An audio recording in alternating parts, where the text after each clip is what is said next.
lecturer by profession and also a research scholar in Islam and comparative studies. May I know your name, please? I'm Nilima.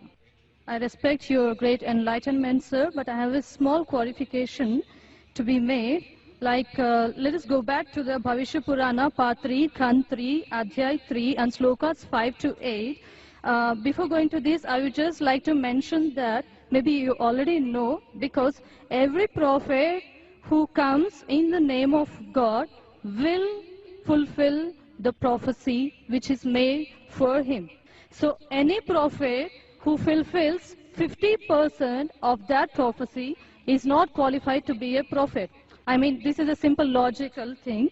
So now coming back to the Bhavishya Purana, you talked about the Mleccha leader saying that he is none other than Muhammad. Okay.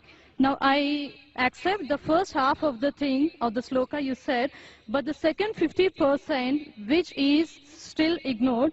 Now sir, let me tell you, Mleccha, the word meaning Mleccha, it is derived from Sanskrit dictionary, the meaning, and the meaning means non-Aryan or sinner or wicked person. These are the three different meanings given to the word Mleccha.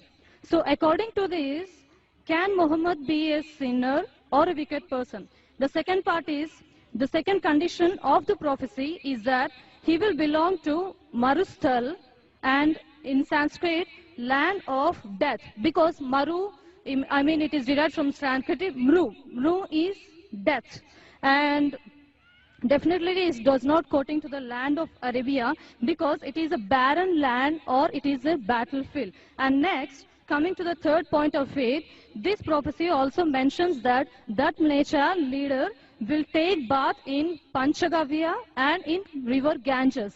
And it is a common truth. We know that Ganges means Ganga river, and we all know that Ganga is not in Arabia, but it is in India. It is a universal fact. And coming to the taking bath in Panchagavya, the meaning of Panchagavya is 5 products of cow. And the products of cow is milk, curds, ghee, urine, cow dung. And now sir, coming to this part exclusively, this prophecy must be fulfilled by Muhammad, wherein if you show me at least single reference from Quran, wherein Muhammad has taken bath in either, in all these 5 products, that is milk, curds, ghee, urine and cow dung, I am ready to accept Islam today. Thank you, sir. Sister has rightly said that if the prophecy that you give, if more than 50% is not fulfilled, then the prophecy is wrong. I agree with you, sister. I agree with you. And I will answer all your 3 queries. Let's see whether you accept Islam or not today.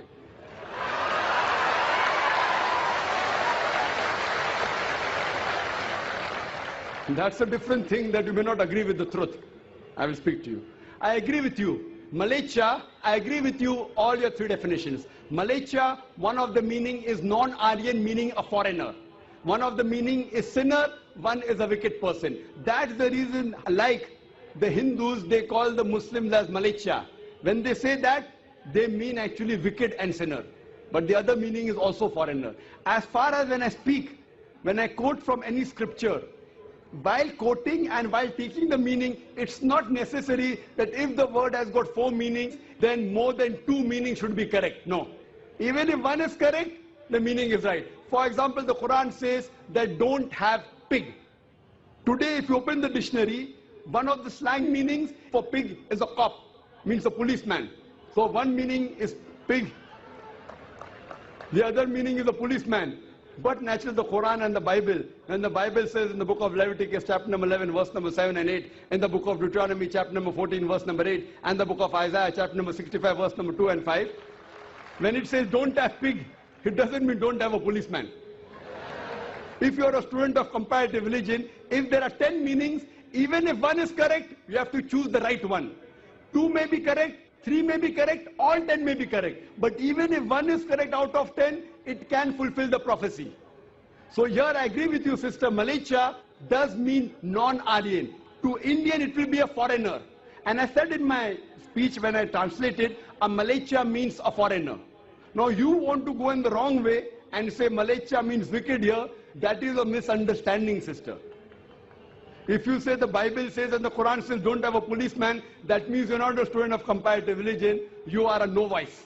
If any one of the meaning fulfills the prophecy, one more thing, if there's a doubt, there are 10 points I mentioned, all the others can't be refuted. Your second meaning, marustal. One of the marustal I do agree, mar means death, but the other meaning of marustal in Sanskrit is a sandy track. You go back to the dictionary today and open. In our Islamic Research Foundation, we have a Sanskrit dictionary also, sister.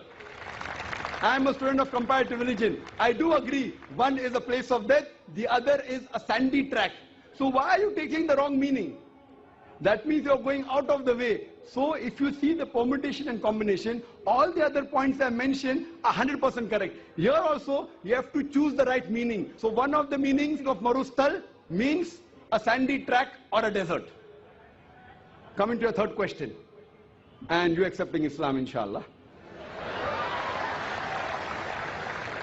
The third question that I mentioned in the prophecy, that Prophet Muhammad sallallahu alaihi wasallam took a bath in the Panchgarh, in the Ganges. Now here we analyze that when we say, in the Hindu terminology, when you say bath in the Panchgarh, in the Ganges, it means to purify. One means actually you dip yourself in the Ganges, which I don't expect the Prophet came and dipped himself in the Ganges. It means to purify. I did not give the explanation because the lecture is very long. I can speak on this topic for the full day. I did not give details of everything. I can speak on each prophecy for another few minutes, even for us together. So here, having a bath in the Panchgarh means purify.